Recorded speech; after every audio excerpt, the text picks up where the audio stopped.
sẹ́ẹ̀sì rẹ́yìn ìyá ẹ̀yin ìyá alátẹnujẹ tó jẹ́ pé tẹ́ ẹ bá ti jàjà bí ọmọbìnrin báyìí Ọlọ́run ti open business fún yín ni ẹ ẹ̀ ṣe mí o ara yín lẹ̀ ń ṣe o at the age of 40 years àsán wípé ọ̀yádì Ọlọ́run tètè ṣàánú rẹ̀ Ọlọ́run tètè ṣàánú rẹ̀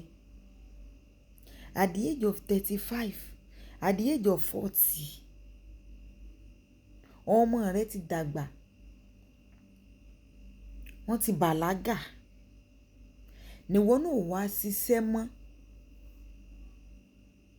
lójúkòó lọ tí fẹ́ mọ jẹun ọmọ lẹ́wà ń pòwe fún àwọn ọmọ 17 18 19 20 years wípé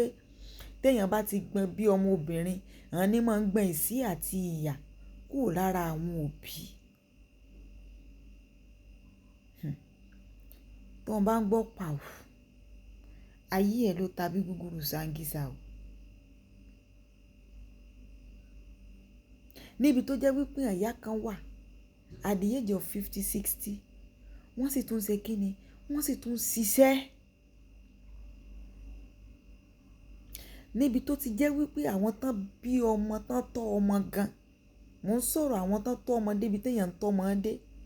wọ́n tún gbìyànjú kán mọ̀ bá mọ́ jókòó wípé ọmọ mi fẹ́ẹ́ dé ni wo tí ìtọ́ ọmọ débì kankan lọ́ọ́ tí ń pòwe fún wípé téèyàn bá ti bí ọmọ obìnrin onímọ̀ ń gbọ̀n sí àtìyàkú ò nínú ẹbí lọ fẹ́ lọ fọmọ 17 years fọmọ 40 something years ọmọ 50 something years yún lọ́kùnrin ó ṣe mí o ara rẹ̀ ló ń ṣe ebo orí pé challenge tán ṣe ní ìsìn ebo orí pé tí ń tú àṣírí yín ẹ̀yin abíyágbá ẹ̀yin tó jẹ́ wípé Ọlọ́run kan ṣàánú yín ni lójọ́ mo gbára yín jáde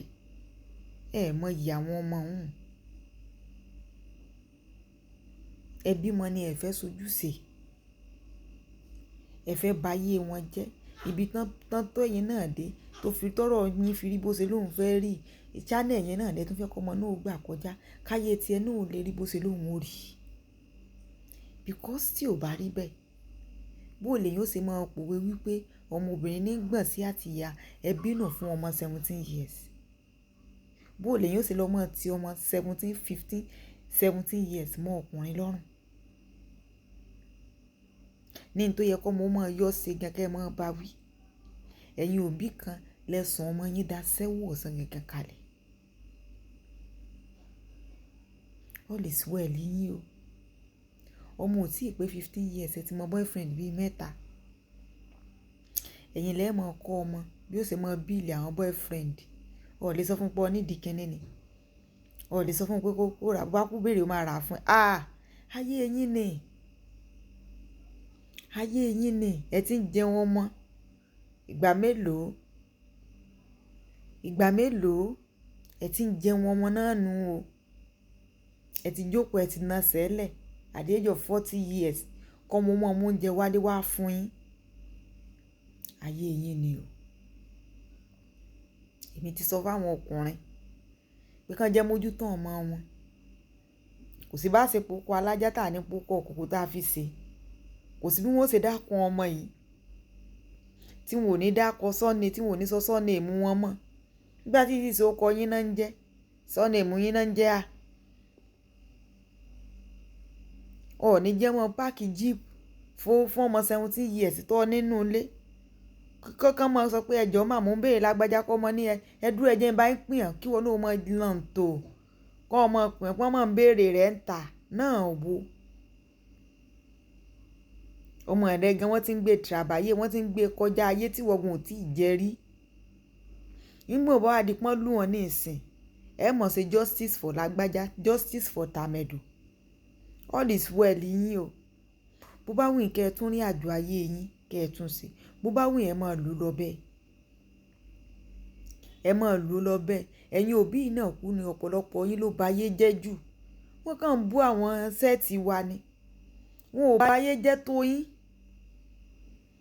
ẹ̀yin náà lẹ ọká bímọ lè ó bóró ni èmi akú mọ́ sọ tí ìbá ṣe wípé àwọn kéèsì bẹ́ẹ̀ yẹn wọ́n rí ẹ̀ 10% out of 100 ni kéèyàn tó rí ọmọ wípé kò fìwà jọ̀yà kò fìwà jọ bàbá péréte báyìí nìyẹn tẹ́ ẹ bá ti rí ìwà tí ọmọ ń wù ẹ trace ẹ̀ sọ́dọ̀ bàbá àti ìyá